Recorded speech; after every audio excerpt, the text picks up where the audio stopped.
The moment that changed me. Why rock bottom was the best thing that ever happened. A true story, a must-watch to the end. The floor was cold. Not metaphorically cold, but actual, bone-deep, tile-on-your-skin cold. I had slid down the back of the bathroom door in the middle of a Tuesday. No one saw. No one knew. I remember the sound of the faucet dripping, a slow, rhythmic echo, like it was counting down something I hadn't yet named. I wasn't crying. I wasn't even thinking. I was empty. Just there.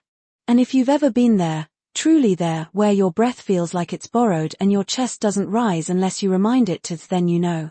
That moment was my rock bottom. But what I didn't know then was that it would become the foundation of everything.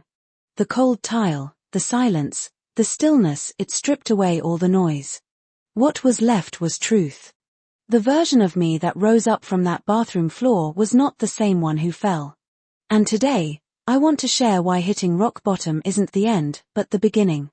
Of clarity. Of courage. Of self-respect.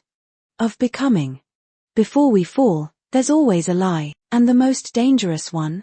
I'm fine. We say it in elevators, at dinner tables, in texts, in mirrors, over and over again until we believe it, or at least, until it becomes easier than telling the truth. I'm fine becomes the armor, the performance, the way we hide exhaustion behind productivity, heartbreak behind humor, and loneliness behind being too busy. But here's the cost of that lie. It delays the moment you finally meet yourself. Because pretending to be okay long enough doesn't make it true, it just buries the pain deeper. And pain doesn't disappear when ignored. It transforms into burnout, into bitterness, into waking up one day and realizing you no longer recognize your own reflection. For me, the lie cost years. I chased achievements like they could validate my existence. I filled calendars, won praise, kept moving anything to avoid the quiet question echoing beneath it all.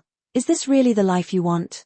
The thing about rock bottom is it doesn't always come with fireworks. Sometimes it's just the quiet cracking of a foundation you never realized was built on fear. Fear of being alone, fear of being unlovable, fear of stopping. But it's in the stillness, in the silence after the fall, that truth finally speaks. And when you listen, that's when everything starts to change. Healing doesn't arrive with a lightning strike. It begins in whispers. A glass of water before coffee, a breath taken before replying, a no spoken when you used to say yes. This is the work. And no, it's not glamorous. It doesn't get applause. No one posts about the morning you choose to get out of bed even when your heart feels heavy. But those are the bricks. And if rock bottom is where everything falls apart, then this gentle, consistent effort is how we rebuild. Psychologists call this micro-resilience. Small actions that restore our inner strength, moment by moment. You don't need to overhaul your life in a day. You need momentum even if it's slow. Ask yourself,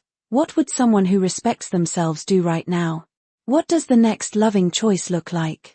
Where am I abandoning myself and how can I return? For me, it started with one boundary, just one. I stopped saying yes to things that drained me and said yes to stillness instead. Then came journaling, then walking, then real, honest conversations. Every brick I laid was shaky at first, but over time, I realized something. You don't become stronger by never falling. You become stronger by deciding that falling will not be the end of your story. There's a moment. Not loud. Not cinematic. But profound. It's when you look in the mirror and for the first time in a long time, you see yourself again. Not the version you show the world. Not the mask. But you. Raw. Flawed. Unfinished. And beautiful. That's the rise. It's not about becoming someone new, it's about remembering who you were before the world told you who to be. Psychologists call this process post-traumatic growth. It's the remarkable way humans can emerge from pain more grounded, more grateful, more aligned. But growth is not automatic. It's a choice, repeated every single day. You have to choose to stop performing for approval and start living in alignment with your values. Choose to stop numbing your pain and start listening to it. Choose to stop asking, what do they need from me? And begin asking, what does life need from me? What am I here to create, to heal, to give? Because here's the truth they don't tell you. Sometimes, the fire that burned your life down is the same fire that forges your purpose.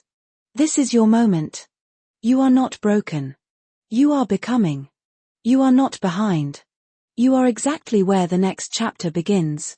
Everything you've lived through, the tears you didn't explain, the nights no one saw, the quiet courage it took just to survive. It wasn't for nothing. You didn't come this far just to cope. You came here to rise. So pause. Right now. Take one breath. And ask yourself, what would change if I truly believed I was worthy of more?